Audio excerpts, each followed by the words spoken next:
Welcome back to our series on Edmund Burke, the 18th century writer who is probably most famous for two works that he wrote. The one is a philosophical inquiry into the origin of our ideas of the sublime and the beautiful. That's the work of aesthetics that we are focusing on in this series. And the other one is his reflections on the revolution in France, the French Revolution, in which he suggests that the revolution is largely not a good idea and that the British know much better how to do these things. So those are two of his most famous works. And as we continue our series on his essay on the sublime and the beautiful, we now get to the subject of beauty. So far we've seen that Burke talks a lot about how beauty and the sublime are very different experiences. Beauty is based on pleasure, it's a social experience, whereas the sublime is more focused on pain and danger and fear and has more to do with self-preservation. So there are these vast differences between them. And what I thought I would do for the subject of beauty is to do a kind of photo essay. We're going to look at lots of pictures here, and we're going to try to figure out what Burke has to say. And as we do this, I'll try to move fairly quickly. First of all, then, a definition. Burke writes, "By beauty I mean that quality or those qualities in bodies by which they cause love or some passion similar to it." And Burke often gives these kinds of rationalistic explanations that there has to be a reason for beauty, and that beauty is to cause love, and that love draws us together as human beings, and so on and so forth. At other points in his essay, he's reluctant to give those rationalistic explanations, and he prefers a more organic approach. So there's always that kind of tension in his work, and perhaps there you can also see the tension between the Enlightenment and the Romantics, and he's often kind of stuck in between those two. Okay, so moving on then. The most controversial part of Burke's work, I think, are the implications for gender. And if you're into feminist studies, which we probably all should be, but if you have a particular interest in this, you may want to follow up on this, because what he has to say about things like power and gender is hugely problematic, I think, but also has consequences for writers down the road. So before he had said that the sublime is something that relates to power. Power is a big feature of the sublime, but that beauty is not related to the sublime, or at least, not related to power. Just as when we experience a pleasure, that pleasure can be enjoyed whether we are in power or not. I can have a nice cool drink, and it doesn't matter if I'm a king or a peasant, right? But here, when it comes to beauty, he can't resist coming back to the issue of power. And he says, "We submit to what we admire, but we love what submits to us." Now, that's incredibly problematic because it suggests that when men love women for their beauty, that they really love them for submitting to them. And that suggests that they want to be dominant over them. So as Burke goes on, he does believe that men are attracted to weakness and frailty and things like this. And by making this connection with power, if you think about some modern feminists, some of them also make that connection. And they suggest that what men are really after in a relationship ultimately is power and dominance, which then leads to rape. So that in kind of the most extreme version of this story, even marriage is really institutionalized rape. So that's the far extreme of that kind of feminist position, but there's a whole range of interactions with that. And this is a big question to consider. Does beauty have anything to do with power? Are these things really related? Or can we look at something dispassionately and not feel that power relationship? So just to make you think about this, here is a very famous piece of furniture, the Gerrit Rietveld chair from the 20th century. And if you look at this, do you feel the need to dominate this? Do you feel that it's beautiful, that you're in control, and that you have something submitting to you? I would suggest that that's not the case, and that we can look at beauty without having that particular implication. But this is a big can of worms, and Burke is definitely not afraid to kind of make these dramatic statements. Now, before Burke gets to what beauty is, he spends a lot of time talking about what beauty is not. A lot of time. And I think as you go through these different things that beauty is not, the biggest thing to remember is that what Burke is fighting against is really this idea that we have very clear guidelines all the time for aesthetics. And he wants to move to a more organic model. Now, he doesn't get there all the way, because at the end he will still spell out all kinds of things that beauty is.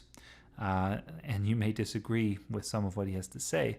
But if we kind of look down the road a little bit, we're going to see that somebody like Samuel Taylor Coleridge in the Romantic period is going to say that we really need to focus on organic form. If we look at a play, for instance, we can't just come with these prescriptive statements that say, well, a play has to have this many acts and it has to take place in one exact location and we can't move anywhere else and so forth.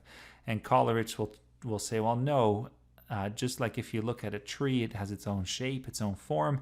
In that sense, every work of art is unique and it has its own form and it has to work within that. Even within Shakespeare, Hamlet is going to be different than The Tempest, and we cannot expect these things to cohere. So that's coming kind of down the road, and it's important to be aware of that, because as Burke goes through these things of what beauty is not, he's trying to move to a more organic model at some level. So the first thing that beauty is not, according to Burke, is based on proportion. That doesn't mean that proportion isn't important, it's just not an essential feature for Burke.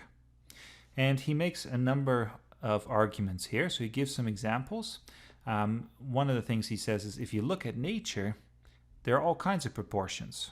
So a rose, for instance, is a very large flower, but on a small shrub. And if you compare that to an apple blossom, you have a small flower on a large tree. Where is the pattern, right? Where is the proportion? They're both beautiful. And similarly, if you look at a peacock, we have a very large feathered tail, gorgeous bird. And then if we look at a swan, we have a very large neck and a very short tail. So the reverse of what we had before, and yet these are beautiful animals, which means that it's difficult to actually come up with specific rules. Burke also points out that some of these attempts to kind of create notions of the perfect body are also misguided. And he gives the example of how some people say, well, the perfect body is 7 heads high or 8 heads high. Or perhaps the perfect body can be compared to a square and a circle, as in this famous sketch from Leonardo da Vinci from 1490. This is often referred to as Vitruvian Man, where Leonardo da Vinci kind of sketches out what perhaps the perfect proportions might be. So Burke writes at one point, he says, there is in mankind an unfortunate propensity to make themselves, their views, and their works the measure of excellence in everything whatsoever, which is another way of saying that we think that we as people are everything. We're the most important, and then we look at ourselves and we want to see ourselves mirrored in nature and everywhere else. And Burke says, you know what, the idea of thinking that even architects somehow use the human body as the model for their buildings, all of that is somewhat ridiculous. Burke talks about gardens in this connection, and he says that he really doesn't like these kind of formal gardens where nature is being shaped into these geometric patterns, right? And we have spheres and cones and all kinds of different things. He really doesn't like that. So if he were to go to Versailles in France, all of these very patterned gardens, I think, would drive him nuts. What he would much more prefer is something organic, something natural. So he would probably love this kind of cottage garden. And again, I think we see something that's very romantic in a sense, even though he's writing slightly before that period. Now, another thing that beauty is not, at least this is not an essential feature, is usefulness. So beauty doesn't have to have a practical usefulness. And Burke gives the example here of a swine or a boar, and I think we would say this is not the most attractive or beautiful creature, but he says, look at its snout. It's perfect for digging. So it's perfectly useful, and yet it's not beautiful. Okay? At this point, Burke also can't resist another comment about men and women, and he says, if beauty in our own species was annexed to use, men would be much more lovely than women. So according to Burke, men are more useful, their bodies are stronger, they can do more with them, and yet the women tend to be more beautiful. So I'll let you decide if you think that that's sexist, but it's definitely an interesting statement, and he makes these statements all the way through his essay on beauty. Now, what Burke maybe did not realize is that strong is the new beautiful, right? So if he had been aware of that movement in our time, perhaps he would have changed his mind. In any case, Burke does make a good point that useful things do not imply that these things are beautiful. If we think of our internal organs, we wouldn't actually take photographs of them and put them on the walls, unless we're obsessed with them somehow, but we don't think of them as beautiful. The third thing that beauty is not is perfection. Perfection is not essential. And here again, we're back to the issue of gender. And he writes this very controversially. He says, in the female sex, beauty almost always carries with it an idea of weakness and imperfection. Women are very sensible of this, for which reason they learn to lisp, to totter in their walk, to counterfeit weakness and imperfection and even sickness. In all, they are guided by nature. Beauty and distress is much the most affecting beauty. I think you can see how Jane Austen, a bunch of years later, would respond to this with scorn and criticism. And in her work, women who go for long walks, who are strong and healthy and robust, these are the heroines that we should admire, right? And not women who pretend to be frail and weak, all in the name of courtship. But Burke prefers his women blushing and modest and fragile, although he does say later on that sickness, actual sickness, is not attractive, but he does like the appearance of a blush. Although with this photo here, with makeup put on, of course, it's questionable whether that's real or not, right? So we still deal with some of these issues today, but I think this is definitely a sexist comment here that's problematic about women's intentions. And it's also debatable whether that's exactly what men are looking for, whether they're looking for fragility or whether they might not admire strength as well. If you go a few decades later, Mary Wollstonecraft in the 1790s will write that one of the problems that men have with women is that when they find a really intellectual woman, a very smart woman, they kind of find her sublime, right? Because she's awe-inspiring, if we go by Burke's categories, and they are slightly fearful of her. And so Wollstonecraft, in a sense, goes with the very same categories that Burke details in his essay, but then also points out, well, isn't the sublime the experience we should be going for? Isn't that actually the more powerful aesthetic experience? So maybe we shouldn't be quite so scared of that. As Burke goes on, he also argues that the virtues, the good things we do, can be categorized in terms of softer virtues and stronger virtues, and these softer ones are more beautiful and the stronger ones are more sublime. So softer virtues are things like compassion and kindness, like the Good Samaritan helping somebody along the road, whereas the more sublime virtues are ones like justice and fortitude, right?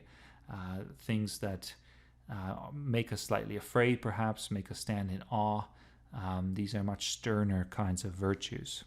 And he says you can even take the same principle and apply it in different areas. If you think about your parents, for instance, according to Burke, dads tend to be more sublime and mothers are kindlier, and you can be more intimate with them and you're less concerned of being afraid.